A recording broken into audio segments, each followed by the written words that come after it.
সালাম নিবেন বন্ধুরা। আজ আমি আপনাদেরকে দেখাতে চলেছি পুরান ঢাকার একটি ঐতিহ্যবাহী নিদর্শন। এটি দেখার জন্য আমি আমার পরিবারের সবাইকে নিয়ে একসাথে গ্রুপ করে চলে যাচ্ছি পুরান ঢাকা। এই তো দেখছেন, নিদর্শনটি দেখানোর আগে আপনাদেরকে দেখালাম পুরান ঢাকার ঐতিহ্যবাহী সেই বিখ্যাত নদী বুড়িগঙ্গা। আমাদের বাসা থেকে যেতে হলে বুড়িগঙ্গার উপর দিয়ে যেতে হয়। এই যে বুড়িগঙ্গার এখানে ছোট ছোট নৌকা আছে, এই নৌকা দিয়ে পার হয়ে তারপর আহসান মঞ্জিল যেতে হয়। আপনাদেরকে দেখাতে চলেছি পুরান ঢাকার সেই বিখ্যাত আহসান মঞ্জিল। আহসান মঞ্জিল বাংলাদেশের রাজধানীর অন্যতম ঐতিহাসিক নিদর্শন।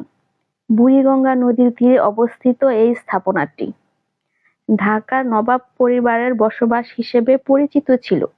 এটি কেবল স্থাপত্য শৈলীর জন্যই নয়, বরং বাংলাদেশের ঐতিহাসিক সাংস্কৃতিক প্রতীক হিসেবে অত্যন্ত গুরুত্বপূর্ণ। স্থাপত্য শৈলী 1859 থেকে 1872 সালের মধ্যে নির্মিত আহসান মঞ্জিল। এটি দুই তলা একটি ভবন। এই প্রাসাদটি গোলাপি রঙের জন্য এটি গোলাপি প্রাসাদ নামেও পরিচিত। ভবনটির সামনে রয়েছে উঁচু চত্বর, যেখানে সিঁড়ি বেয়ে উপরে উঠতে হয়। ভবনের দুইটি অংশ রয়েছে, আন্দারমহল ও রংমহল। তখন কিন্তু রংমহলে নবাব পরিবারের অতিথিদের জন্য আপ্যায়নের জন্য বিশেষ ব্যবস্থা থাকত। আহসান মঞ্জিল নির্মাণ করেন ঢাকার বিখ্যাত জমিদার আব্দুল গনি। পরবর্তীতে তার পুত্র খাজা আহসানুল্লাহ নামে এর নামকরণ করা হয় আহসান মঞ্জিল। স্বাধীনতার পর আহসান মঞ্জিল অবহেলিত অবস্থায় ছিল, তবে 1985 সালে প্রত্নতত্ত্ব অধিদপ্তরে আসে। বর্তমানে এটি জাদুঘরে রূপান্তরিত হয়েছে। জাদুঘরে নবাব পরিবারের ব্যবহৃত আসবাবপত্র, তৈজসপত্র এবং ঐতিহাসিক ছবি প্রদর্শিত রয়েছে।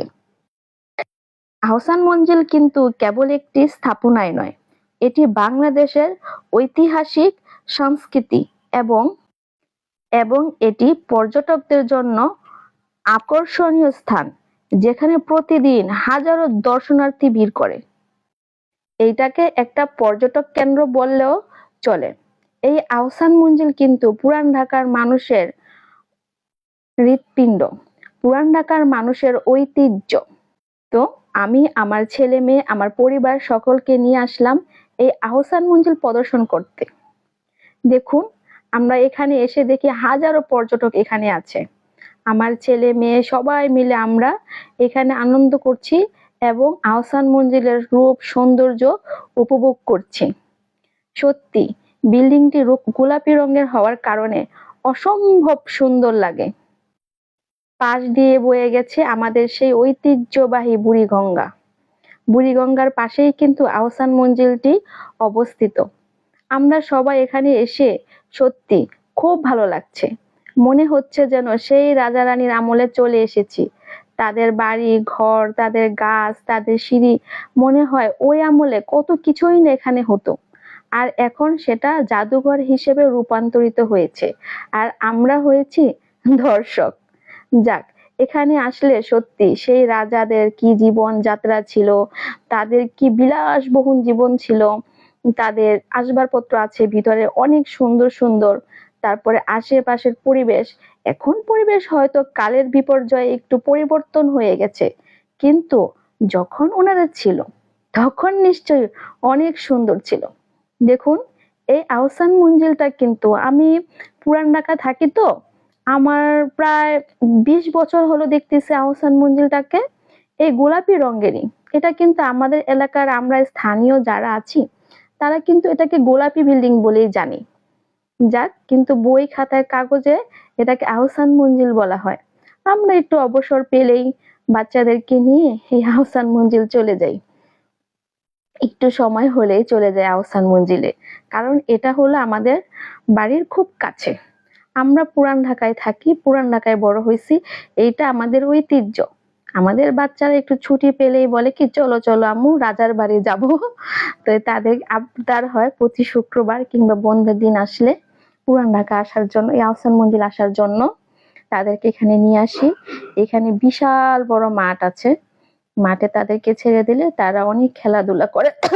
তার সাথে আমাদেরও খুব ভালো লাগে এখানে ঘুরতে, মনে হয় যেন সেই রাজা রানীর কাছে চলে আসছি। এখানকার অনেক ইতিহাস আছে, সব ইতিহাস তো আর আমি বলতে পারবো না। আপনারাও সময় পেলে আসবেন, এসে দেখে যাবেন আমাদের পুরান ঢাকার ঐতিহ্য।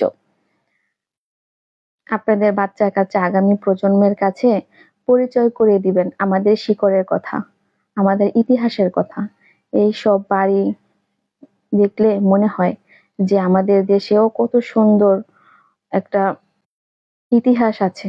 যাই হোক, আজ আপনাদেরকে দেখানো হলো আহসান মঞ্জিলের বাহিরের দৃশ্য। আমি পরবর্তী ব্লগে ভিতরে কি আছে, তাদের আসবাবপত্র, তাদের অনেক সুন্দর সুন্দর ছবি, এগুলো নিয়ে আসবো। যদি দেখতে চান তাহলে অবশ্যই আমার ব্লগে চোখ রাখবেন, আমাকে সাপোর্ট দিবেন। আমি আপনাদেরকে মোর সুন্দর সুন্দর পুরান ঢাকার ঐতিহ্য তুলে ধরবো ইনশাল্লাহ। আল্লাহ হাফেজ।